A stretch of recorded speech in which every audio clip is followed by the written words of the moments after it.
अस्सलाम वालेकुम dear students. आज से पहले हम लोगों ने लेक्चर 1 में जो है वो पाइथन डाउनलोड करने के लिए ये लिंक और सारी चीज़ें जो है वो हमने डिस्क्रिप्शन में देखी थी।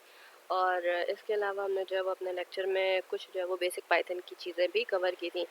तो आज हम जो है वो सबसे पहले देखेंगे कि हम पाइथन को किस तरह से इंस्टॉल कर सकते हैं और उसे किस तरह से यूज़ कर सकते हैं। So let's get started. जब आप इस लिंक को ओपन करेंगे तो आपके पास पाइथन की जो है वो अपनी ओरिजिनल वेबसाइट जो है वो खुल जाएगी और यहाँ पर आप देखें लेटेस्ट वर्जन हमारे पास है 3.12.0। ठीक है, इससे पहले के भी जो आपके पास बाकी सारे रिमेनिंग वर्जन है वो आपको यहाँ पर मिल जाएंगे। आपको जो भी अपने सिस्टम की कंपैटिबिलिटी के हिसाब से बेहतर लगे आप वो उसको डाउनलोड कर सकते हैं। ठीक है, अच्छा, इसके बाद हम बात करते हैं पाइथन आइडियली की कुछ डिस्क्रिप्शन की। ये सारी डिस्क्रिप्शन भी आपको वेबसाइट पर अवेलेबल है। अगर आप इसको अंडरस्टैंड करना चाहते हैं या समझना चाहते हैं तो इसकी लिंक जो है वो मैं डिस्क्रिप्शन में डाल देती हूँ और आप लोग जो है वो इस पर जो है वो सारी चीज़ें आप लोगों को मिल जाएंगी। अगर हम आइडियली की बात करें तो जनाब आइडियली हमारे पास उसमें बहुत सारे जो है वो छोटी छोटी मेन्यू है और बहुत सारी चीज़ें हम उसमें कर सकते हैं। तो उन सब का एक ओवरव्यू या एक समरी जो है वो आपके पास आइडियली की जो है वो मौजूद है।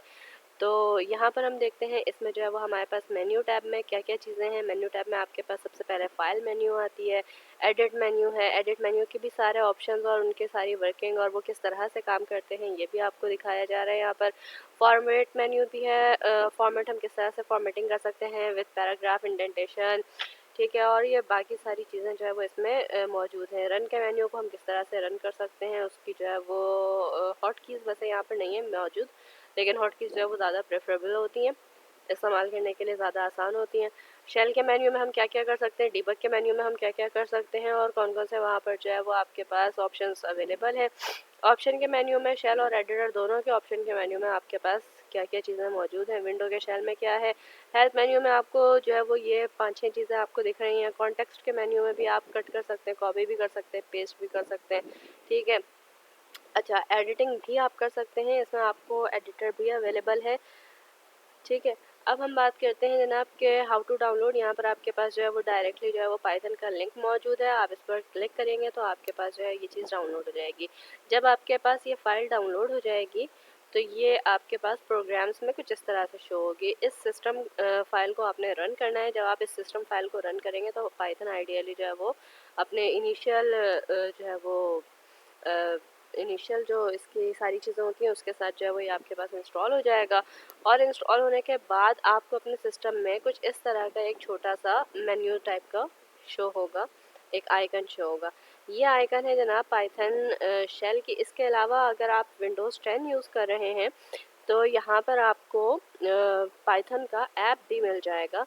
बट पाइथन ऐप जो है वो पाइथन की बाकी सारी चीज़ों को कवर नहीं करता। लाइक आप अलग से फ़ाइल जो है वो इसमें नहीं बना सकते। अगर मैं इसको रन करूँ तो ये पाइथन इस तरह से, जैसे हम कमांड प्रॉम्प्ट वाली चीज़ें इस्तेमाल किया करते थे, ये उस तरह के फॉर्मेट में चलेगा। ठीक है, सारे कमांड्स इसमें भी वही जो पाइथन आइडल के शेल में आपको सपोर्टेड हैं वो सारे के सारे यहाँ पर भी सपोर्टेड हैं। लेकिन जब आप एक बड़ा प्रोग्राम लिख रहे हों या आप एक बड़ी कोड जो है वो इसमें रन करना चाहें तो उसमें थोड़े से जो है वो प्रॉब्लम्स आते हैं। दैट्स वाई आई प्रेफर कि हम जो है वो आइडल शेल पर ही रहें। तो अब हम यहाँ पर देखते हैं कि यहाँ पर क्या क्या चीज़ें जो है वो इसके ऑप्शंस में मौजूद हैं। ये है इसका फ़ाइल मेन्यू जिसमें आप न्यू फाइल कर सकते हैं, ओपन कर सकते हैं कोई भी पुरानी फ़ाइल। ठीक है, इसके अलावा आप मॉड्यूल देख सकते हैं, रिसेंट फाइल्स जो आपने यूज़ की हैं उनको भी डायरेक्टली आप एक्सेस कर सकते हैं। सेव के मेन्यू है, क्लोज आप कर सकते हैं यहाँ पर, अनडू, रीडू, सेलेक्ट ऑल और ये इस तरह के सारे जो है वो ऑप्शंस मौजूद हैं। इसमें जो एक इम्पॉर्टेंट ऑप्शन है वो है डिबग का। यहाँ पर डिबगर आपको आइडियली के शेल में आपको डायरेक्टली अवेलेबल है। अगर आप कोई भी प्रोग्राम अपनी फ़ाइल में लिखते हैं और फ़ाइल में जो ये न्यू का ऑप्शन है, हम न्यू के ऑप्शन पर जाते हैं और एक अलग सी जो है वो एक विंडो खुलती है। इसमें आप जो भी चीज़ें लिखते हैं वो पाइथन के फॉर्मेट में ही सेव होता है, यानी .py की एक्सटेंशन के साथ ये सेव होता है।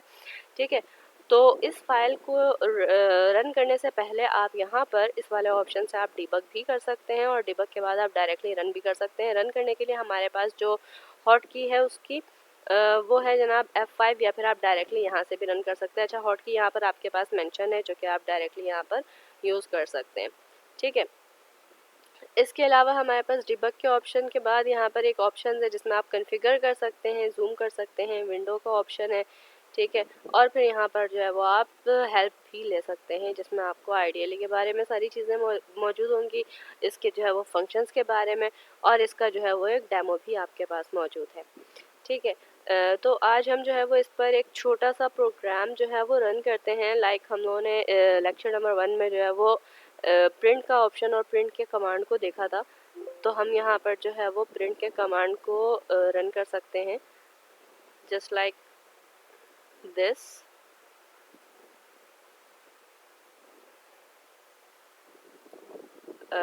प्रिंट में जो है वो मैं करना चाह रही